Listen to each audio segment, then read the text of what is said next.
안녕하십니까. 아침의 광장 손지민입니다.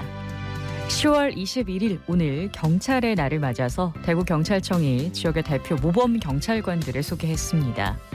혈액지문 형광 증강시약 발명으로 경찰청 최초로 미국 국제감식협회 컨퍼런스에서 연구 결과를 발표해 한국 과학수사의 위상을 드높인 분이죠. 고복찬 경사를 필두로 독도에 대한 남다른 애정으로 늘 독도 홍보에 앞장서고 있는 전 독도경비대장 이광섭 경감, 교통운영체계 선진화 방안을 접목해 지역의 신호체계와 차로 운영 방법을 적극 개선하고 있는 김현진 경사 등 남다른 열정과 독특한 이력을 자랑하는 경찰관들이 많습니다. 그 가운데 수성경찰서 고산지구대 소속 민지수 경장은 올해 8월 조혈모 세포 은행협회를 통해 익명으로 연결된 혈액암 환자에게 조혈모 세포를 이식해서 소중한 생명을 살렸는데요. 민 경장은 2016년부터 60회 가까운 헌혈로도 생명사랑 활동을 이어오고 있습니다. 국민의 생명과 안전, 사회 정의를 지키기 위해 오늘도 각자 맡은 분야에서 최선을 다하고 있는 경찰관 분들, 오늘 경찰의 날을 맞아서 감사와 존경의 마음을 전하겠습니다. 10월 21일 금요일 아침의 광장, 오늘 먼저 이 시각 교통 상황과 날씨 정보부터 알아볼게요. 김영지 리포터. 네, 먼저 이 시각 고속도로입니다. 경산요금소에서 경부고속도로 서울 방향 진입하는 램프 구간 1, 2차로에서 화물차와 승용차 추돌 사고 발생했습니다. 방금 전까지 뒤로 정체가 심했는데요. 지금 고장차 이동 조치되면서 1차로부터 서서히 정체 풀리고 있습니다. 중앙고속도로 춘천 방향은 다부터널 뒤쪽으로 지체골이 길어지고 있고요. 동명휴게소에서 다부터널까지 3km 이상 밀리고 있습니다. 중부내륙지선 현풍 쪽으론 옥포갈림목 일대 500m 정도 지체됩니다. 그다음 시내도로입니다. 이 시각 출근길 정체 보이고 있는데요. 화랑로 효목내거리에서 우방강촌 마을 방향 6교 30m 못 간 지점 1차로에 대형 화물차 고장으로 정차 중인데요. 운전자 수신호 중이고 뒤로 1차로 밀리고 있습니다. 성서공단로도 감천내거리에서 장동내거리 방향 장동내거리 150m 못 간 지점 1차로에 승용차 고장으로 정차 중입니다. 신천대로 서대구 요금소 방향은 수성교 지하차도에서 침산교 지하차도까지 차간거리 당겨서 지나고요. 동북로는 복현고가차도에서 산격중학교 삼거리까지 차들 몰리고 있습니다. 호국로는 서변지하차도에서 산격대교까지 차들 상당히 많고요. 달구벌대로는 만촌에서 범어내거리 들어오는 차들 교통량 많습니다. 이어서 날씨입니다.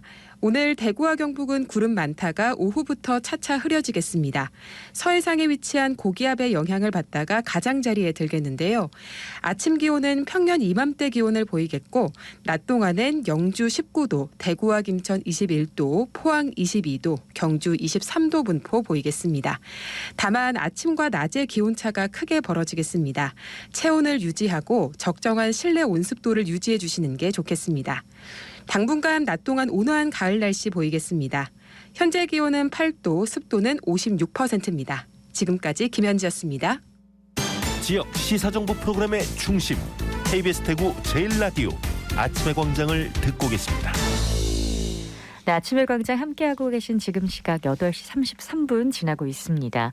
오늘 아침 지역의 주요 뉴스 살펴볼게요. 뉴스민의 천용길 기자, 오마이뉴스 조정훈 기자 함께합니다. 안녕하세요. 네, 안녕하십니까. 네, 먼저 천 기자님부터 소식 알려주시죠. 네, 내년부터 사립유치원 무상교육을 시행하겠다. 이 강은희 대구시 교육감이 지난 지방선거 때 내세웠던 공약인데 네. 연기가 됐습니다. 대구시 교육청이 어제 내년 3월 만 5세 유아를 대상으로 도입할 예정이었던 이 사립유치원 무상교육이 행정 절차 문제로 연기가 됐다고 밝혔습니다. 네. 이 현재 대구에는 공립유치원 112곳, 이 사립유치원 202곳 등 이 유치원들 가운데 사립유치원에 다니고 있는 유치원생이 약 80% 정도 차지하고 있거든요. 네. 때문에 강은희 이 교육감은 지방선거 후보 당시에 사립유치원 무상교육 공약을 또 발표하면서 많은 또 사립유치원에 이 학생을 두고 있는 원생을 두고 있는 학부모 입장에서 좀 반가운 소식이었습니다. 네. 그리고 지난 7월에도 이 공약 이행 계획 보고대회에서도 이 같은 계획을 절차대로 진행하겠다 이렇게 설명했었는데 행정 절차상 문제로 3월 내년 3월에 추진할 이 사립유치원 무상교육 시행은 일단 연기가 되게 됐습니다.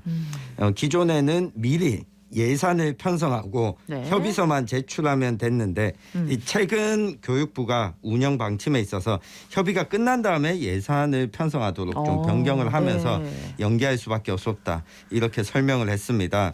모쪼록 유치원의 아이들을 보내고 있는 그리고 또 유치원에 보낼 예정인 학부모 입장에서는 좀 아쉬운 이 소식이 됐습니다. 그렇습니다. 대구시가 사립 유치원이 더 훨씬 많은 거의 2배에 가까운 숫자이기 때문에 그렇습니다. 많은 분들께서 좀 도움을 받을 수 있을 기회를 마련할 수 있지 않을까라는 기대가 내심이 있었는데 좀 아쉽네요. 그래도 네. 앞으로 계속 지켜보면서 이야기 나눠보도록 할게요. 네. 조정훈 기자님. 네, 금품을 받는 대가로 직원들을 부정 채용한 주한미군 한국노무단 직원 전직 직원들에게 징역형이 선고가 됐습니다. 대구지방법원 제5 형사단독 정진호 부장판사는 업무방해, 배임수재 혐의로 재판에 넘겨진 한국노무단 전 중대장 A씨에게 징역 1년 4개월을 그리고 전 직원 B씨에게는 징역 1년을 선고했다라고 밝혔는데요. 네. 범행에 가담한 한국노무단 현 직원 C씨와 A씨의 친척 D씨에게는 각각 징역 10개월의 집행유예 2년을 선고를 했습니다. 네. 이들은 지인 또는 지인들을 통해 알게 된 이들로부터 부정청탁을 받고 총 5명을 채용시켜준 것으로 드러났는데요. 이들이 채용을 대가로 받은 돈은 모두 1억 7,500만 원에 달했습니다. 네. A씨는 직접 심사관으로 면접에 참여해서 채용을 청탁한 이들에게 높은 점수를 줬고 B씨와 C씨, D씨는 채용을 청탁한 이들이 허위 경력서를 발급받을 수 있도록 도와주기도 했습니다. 네. 정진호 판사는 공정한 선발 과정을 거쳐 취업하고자 하는 많은 구직자들에게 불신과 좌절을 안겨주고 해당 조직의 경쟁력뿐만 아니라 국가 전체의 경쟁력을 약화시키는 결과를 초래하는 범죄로 우리 사회에 미치는 악영향이 크다라고 양형 이유를 밝혔는데요. 네. 이들에게 채용을 청탁하거나 금품을 건넨 7명에게는 벌금형 또는 징역형 집행유예도 선고를 받았습니다. 네, 취업난이 갈수록 심해지고 있기 때문에 이런 부정청탁 뉴스는 더 이상 듣고 싶지 않은 생각이 드네요.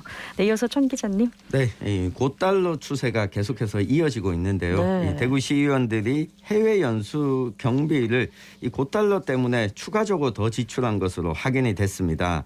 이 대구시 지출 내역을 좀 확인해 보니까 대구시의 경제환경위원회 해외 연수 출장비 지출 명목이 약 2,500만 원 지출한 것으로 확인이 됐습니다. 예산으로는 2,340만 원을 잡았는데 네. 지금 보면 비용이 더 늘어났거든요. 그렇죠. 싱가포르와 말레이시아를 둘러보는 비용인데 이 당시에도 고달러 추세가 이어지면 비용이 더 늘어날 거다 지적이 있었는데 실제로 1인당 약 20만 원씩 늘었습니다. 이걸 보면 이렇게까지 좀 가야 되겠나 하는 생각도 드는데 일단 대구시의원들은 경제환경위원회 또 건설교통위원회 이 계획대로 해외 연수를 떠나기로 했습니다. 이와 더불어서 함께 또 연수를 떠나려고 했던 대구시 행정사무감사를 앞두고 피감기관이죠. 네. 이 출자 출연 기간 이 공기업도 함께 연수를 떠나려고 했다가 이분들 같은 경우는 비판이 좀 이어지자 가지 않기로 했는데 지금 다음 달 행정사무감사를 앞두고 이 감사를 준비하기보다 해외 연수를 또 떠나고 여기다 비용까지 더 늘어나는 부분 우리 시민들은 과연 어떻게 보실지 좀 한번 좀 생각해 봤으면 좋겠습니다. 네, 또 대부분의 연수가 관광성 연수 아니냐는 비판도 일고 있기 때문에 많은 분들의 눈살을 좀 찌푸리게 하지 않을까 생각이 드네요. 네, 조정훈 기자님. 네, 지난해 대구 도시철도의 노인 등 그 무임승차로 인한 손실액이 459억 원에 달하는 것으로 나타났습니다. 국민의힘 조명희 의원이 대구교통공사에서 제출받은 자료에 따르면 지난해 기준 전국 6개 도시철도 운영기관의 무임승차 손실액은 4,717억 원에 달했는데요. 지역별로는 서울이 가장 많았습니다. 2,784억 원이고 부산이 1,090억 원, 대구가 459억 원, 인천이 240억 원, 대전 80억 원, 광주 64억 원 등의 순이었습니다. 조명희 의원은 2025년이 되면 초고령 사회에 도달하기 때문에 무임승차로 인한 도시철도 적자 문제가 더욱 심화될 것이다 이렇게 지적을 했는데요. 네. 정부가 적극 나서야 한다라고 이야기를 했습니다. 그렇습니다. 고령화 가속도가 좀 붙은 상태이기 때문에 조속한 적자 보존 대책이 좀 마련돼야 되지 않을까라는 생각이 듭니다. 자, 이어서 이슈톡으로 넘어가 볼게요. 오늘 짚어볼 이슈는 무엇인가요? 네, 넌 패배자야 이런 이야기들을 많이 하고 나는데 떠올려 보면 어린 시절에 실패는 성공의 어머니다 이런 명언도 있었는데 맞아요. 이 실패에 대해서 점점 더 부정적으로 바뀌는 것 같습니다. 때문에 이런 인식을 불식시키고 재도전 응원 문화를 확산하기 위한 2022년 실패 박람회 대구 행사가 오늘과 내일 이틀 동안 28 기념 중앙공원 일대에서 열립니다. 이 재기의 성공률을 높이기 위해선 어떤 정책적 지원이 필요한지 한번 살펴보겠습니다. 네, 매년 실패 박람회 참여하는 분들 보면 또 슬로건이 참 예뻐서 주목을 하게 되는데 행사 소개를 좀 들어볼까요? 네, 실패 박람회는 아무래도 인생의 다양한 실패 경험 그리고 재도전 사례를 소개하면서 또 실패를 재도전의 밑거름이 되는 자산으로 마련을 하자라는 의미로 마련이 됐는데요. 네. 실패 모아 자산이라는 슬로건이 올해는 만들어졌습니다. 네. 행정안전부와 공동으로 오늘과 내일 이틀간 개최가 되는데요.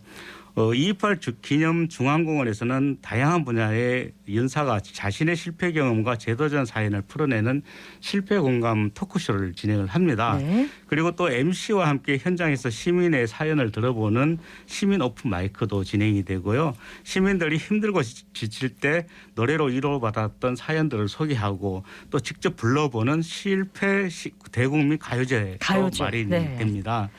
그리고 중구 서문로 일가에 있는 무영당에서는 지역 청년 예술가들이 실패에 대한 참신한 발상으로 구성된 청년 기획전도 열리게 되는데요. 네. 전시와 체험, 토크 등 시민들이 직접 참여해서 실패에 대해서 새롭게 해석하고 경험할 수 있는 다채로운 프로그램들이 준비되어 있다라고 밝히고 있습니다.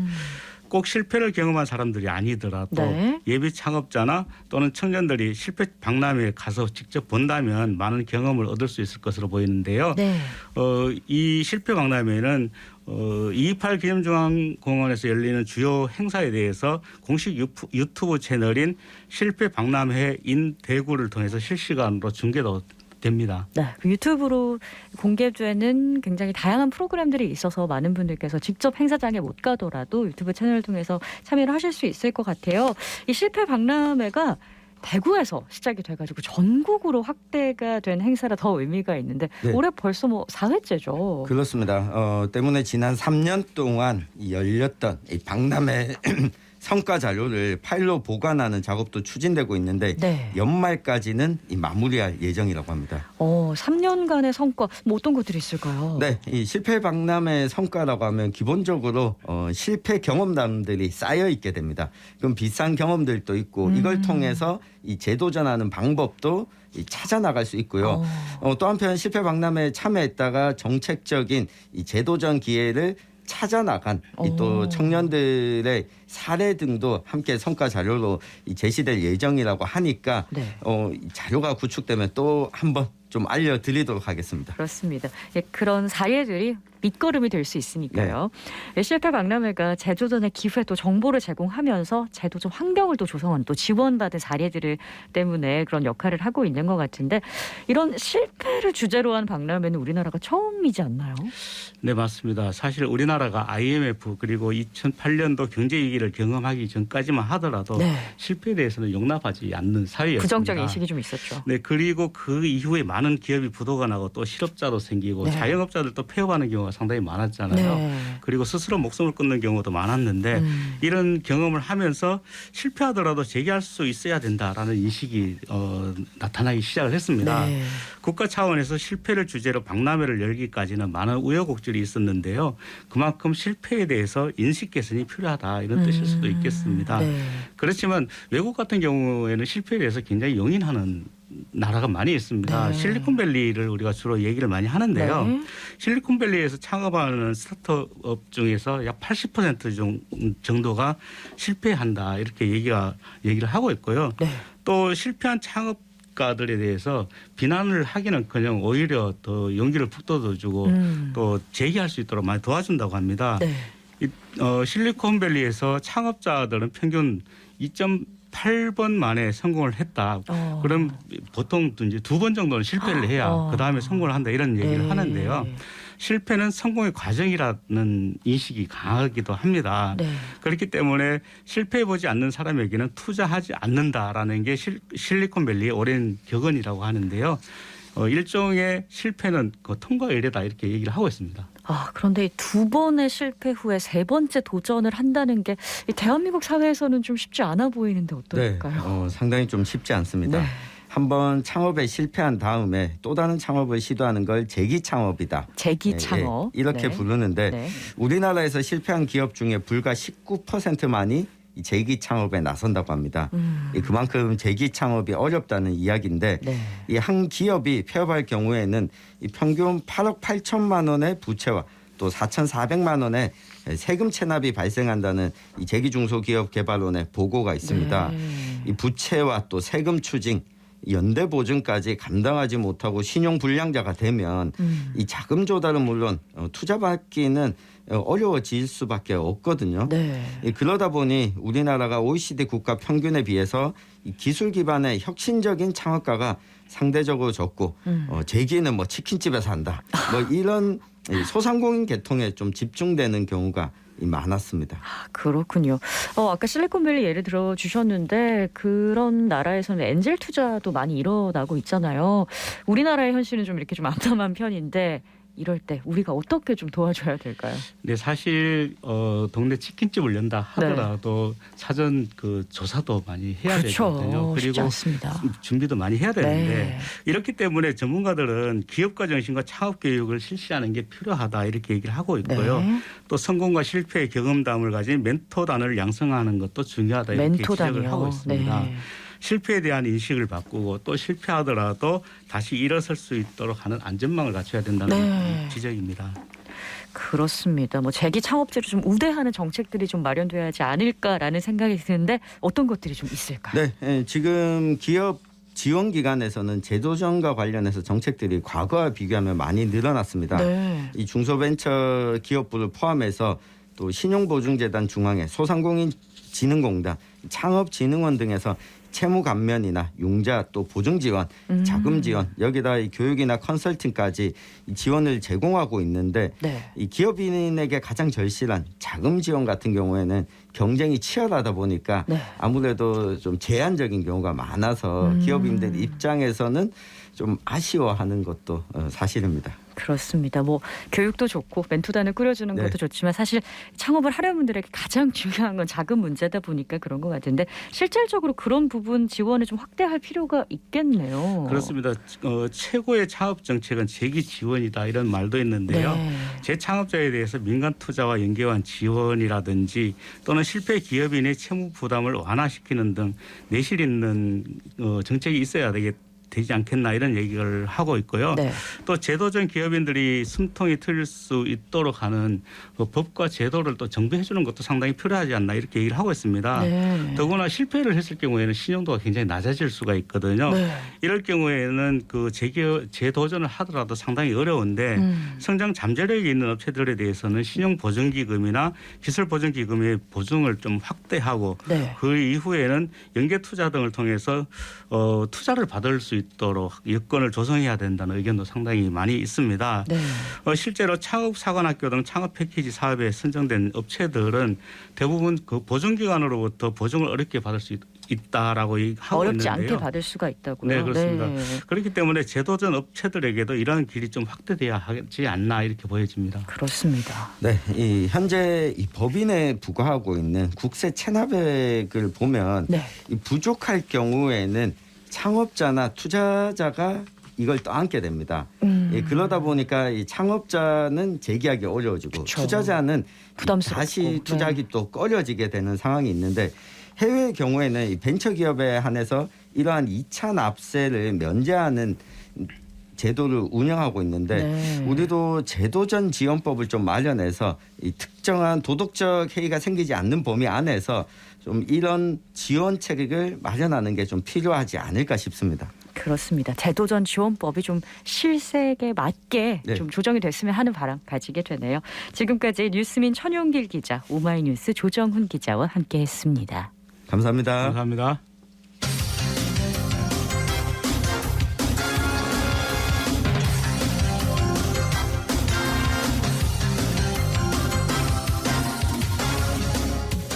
네, 아침의 광장 함께하고 계신 지금 시각 8시 49분 지나가고 있고요. 10월 25일이 다음 주 화요일인데요. 네. 이날이 우리 섬 독도의 날입니다. 독도의 날을 맞아서 윤가영 리포터가 특강에 다녀왔다고 하는데 어떤 이야기인지 자세히 들어볼게요. 안녕하세요. 네, 안녕하세요. 네, 저는 지난 화요일 대구 수성구 고산도서관에서 열린 경북대학교 황희욱 교수의 독도의 생물 다양성이라는 강의와 함께 해조류와 육상식물 등 독도에 서식하는 생물의 표본 전시까지 함께 둘러보고 왔는데요. 이 강의를 들어보니까 동료 교수와 독도에 머무르면서 연구하고 또 발견한 생물도 있었습니다. 어떤 생물인지 그리고 이번 강연의 자세한 이야기까지 들어봤습니다. 비파안전뱅이 목, 비파안전뱅이 속, 비파안전뱅이라는 걸 처음으로 이름은 우리가 지었는데 저는 경북대학교 생물교육과의 황의욱 교수고요. 일단 오늘 강의는 독도에도 생물이 살고 있다. 독도에 있는 생물들은 우리나라 한민족의 역사와 영역의 부침을 함께 했다. 독도에 어떤 생물들이 살고 있고 독도에 어떤 생물들이 멸종 위기에 있고 또 어떤 생물들을 독도에서 복원해야 되는지를 그리고 그런 생물들의 관리들을 열심히 우리나라가 하는 것이 나중에 독도를 실효적으로 우리 땅으로 지배하는 데에도 얼마나 중요한 가치가 있는지 그런 것들을 우리 오시는 분들과 나누고 싶었습니다. 독도를 대표하는 생물은 여러분들 너무 잘 아시겠지만 강치이고요. 멸종이 돼서 지금은 복원을 위한 노력들을 하고 있고 상징성이 워낙 커서 강치를 빼놓을 수가 없고요. 그다음에 괭이갈매기도 또 빼놓을 수 없죠. 바다의 청소부고 독도에서 기원한 발원한 그래서 퍼져나간 생물들이 있죠. 대표적으로 이제 왕전복이나 감태대황 이런 해조류 같은 것들이 있는데요. 주로 독도에만은 아니고 바다가 거의 붙어 있으니 울릉도와 독도에 거의 같이 있겠죠. 그러니까 많은 사람들이 가서 우리나라 땅임을 증명하고 또 느끼는 것도 굉장히 중요한데 정책적으로는 적절하게 이렇게 독도도 어느 정도는 이렇게 휴지기를 입도를 좀 제한하는 그런 것들을 좀 제한해 봅니다. 그게 우리 실질적으로 시민들이 또는 정책 입안자들이 독도를 보호하는 길이 아닐까 싶습니다. 네, 독도 연안 사막화 현상으로 주범인 성게를 제거하는 움직임도 있었는데 무엇보다 중요한 건 생물이 살 수 있도록 자연 그대로 유지하는 노력이 필요하지 않을까 싶습니다. 네, 그렇습니다. 이번 강연은 오후 7시부터 1시간 정도 이루어졌는데요. 네. 강연을 열심히 듣고 또 질문을 하던 참여자들에게 독도와 이번 강의에 대한 이야기 들어봤습니다. 독도라니까 강의 듣고 싶고 또 독도의 날이고 해서 겸사겸사 왔어요. 고종 황제께서 1900년 10월 25일 날 칙력 41호로 제정했는 거 천년기념을 336호라는 거. 독도가 우리 땅인데 일본인데 지금 이렇게 돼가지고 좀 열분을 토하는 일도 많고 그런 것도 평화선 옛날에는 그런 거 옛날에 들은 거 그런 거 조금 알고 있어요. 강치도 있고요. 괭이갈매기 이런 멸종돼 가는 동물들이라든지 식물 이런 거는 이렇게 좀 잘 보존됐으면 좋겠다라는 그런 생각이 들어요. 영토 분쟁의 그 대상이기도 하고 우리 땅으로 이렇게 인식시키려고 하고 있잖아요. 한 가지는 교수님 말씀에도 있다시피 선착장에 산호가 자꾸 사라진다는 거. 이거는 자연을 보존해야 된다는 그런 게 하나의 좀 상징성이 있는 좋은 이야기 같고요. 독도에 있는 강치라든지 이런 게 멸종되기도 하고 그런데 우리 지구 전체적으로 봐도 그런 현상이 있잖아요. 그런데 작은 독도를 가지고 미니 표본으로 연구하고 요거를 계기로 전 세계가 자연 보존하고 생물 다양성을 보존할 수 있는 작은 노력이 되면 좋겠어요. 독도의 다양한 생물들을 아는 게요. 독도의 영토 주권 의식을 강화하는 차원에서도 필요한 일이 아닐까 한데요. 네, 맞습니다. 이 참여한 분들은 물론이고 또 많은 분들이 고산도서관에서 준비한 다양한 독도 강연과 전시에 관심을 보이셨는데요. 자세한 이야기는 담당자에게 들어보시죠. 안녕하세요. 저는 고산도서관 사서 여지연입니다. 전시는 저희가 독도에 사는 생물 중에서 이제 관련된 내용을 몇 가지 주제로 이제 일체시야의 그늘, 해양 생태계 위협 바다 사막화, 그리고 우리나라 생물의 문화와 독도 생물, 그리고 새로운 생물의 발견, 그리고 우리 생활 속에 필요한 독도 생물을 이렇게 5가지 주제로 뽑아가지고 그 독도의 생물 이야기를 담아서 전시를 하고 있습니다. 생물들을 찬찬히 관찰하고 가기도 했었고 저희가 이제 스토리를 많이 엮어서 독도의 생물 이야기를 전하려고 노력하였는데요. 찬찬히 읽어보면서 생물과 사진을 비교해가면서 지켜보는 친구들이 굉장히 많았습니다. 안녕하세요. 저는 고산도서관에서 독서문화 프로그램을 담당하고 있는 사서 김일희입니다. 우리 도서관은 10월 25일 독도의 날을 기념하여 다양한 프로그램을 기획, 운영하고 있습니다. 지난 4일부터 14일까지는 대구 한의대 독도 안녕복 연구소와 협력하여 2회 강연과 1회 탐방으로 구성된 독도 인문학 교실을 운영하였습니다. 오늘은 항유 경북대 교수의 강연으로 독도에 서식하는 다양한 생물에 관한 이야기를 들을 수 있으며 25일에는 전 매일신문 전충진 기자가 1년간 독도에 상주하면서 보고, 듣고, 느낀 독도의 자연과 역사 그리고 사람에 대한 이야기를 들을 수 있습니다. 지역 주민 여러분들의 많은 참여 부탁드리겠습니다. 네, 대한제국 칙령 반포 122주년을 맞아 대구시와 경북도에는 다양한 행사를 진행을 합니다. 독도의 날인 25일에는 고산도서관에서 강연이 전시와 함께 펼쳐지고 제4회 독도상품 비즈페어도 28일에서 30일 칠곡 낙동강 세계평화문화대축전 행사에서 펼쳐지는데요. 이 독도의 날을 맞아 독도의 생물로는 어떤 것들이 있는지 독도에 대해 관심을 가져보시는 건 어떨까요? 네, 독도를 지키기 위해서 제일 기본적으로 필요한 건 꾸준한 관심인데요. 독도의 날에만 반짝 관심 가질 게 아니라 독도 자연환경이 변하는 모습을 지속적으로 좀 보호 관찰하는 모습 보여주셨으면 좋겠습니다. 오늘 문가연 리포터 잘 들었습니다. 고맙습니다. 네. 대기가 많이 건조합니다. 산불이 잇따르고 있는데요. 주말에 야외 활동하실 때 여러분 화재 예방에 각별히 유의하셨으면 좋겠습니다. 아침의 광장 오늘 순서는 여기까지입니다. 지금까지 아나운서 손지민이었습니다.